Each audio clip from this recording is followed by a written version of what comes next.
American Primeval, which recently premiered on Netflix, strikes some viewers as something of an anti-Yellowstone. So could this approach lead to a success story in the vein of Yellowstone? Today on ScreenRant, let's talk about that. Money is like a river, flowing one way, our way.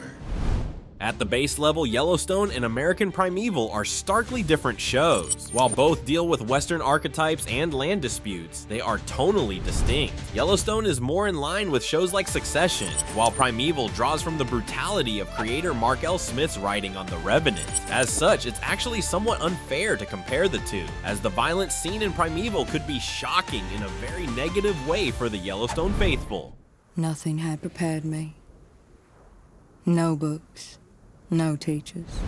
However, there's something to be said about the Yellowstone spin-off show 1883, which takes place post-Civil War, as the title implies. In that series, the Dutton family undertakes a perilous journey westward, not completely unlike that taken by Sarah and Devon, along with Isaac and two moons in American Primeval, which is set in 1857. Both feature the brutality of the western journey, though the latter is far more attuned to the nihilistic side of things. The two shows have even been compared to one another, with Esquire's Josh Rosenberg saying of Primeval that, without a doubt, the series is one of the best westerns on TV since 1883.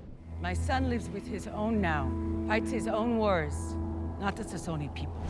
In a sense, Primeval is a brilliant counter to Yellowstone. As Rosenberg states in his article, there are zero family barbecues or Lainey Wilson cameos here. Instead, we're treated to non-stop human savagery, making Yellowstone's John Dutton seem like a saint compared to the likes of just about anyone on Primeval's cast. It's also much quicker to include the Native American point of view in a multi-layered way that some critics accuse Yellowstone of lacking. Actress Lily Gladstone notably used the words delusional and deplorable to describe Yellowstone's representation of Indigenous people. Primeval, meanwhile, hired Julie O'Keefe as an Indigenous cultural consultant to lend authenticity.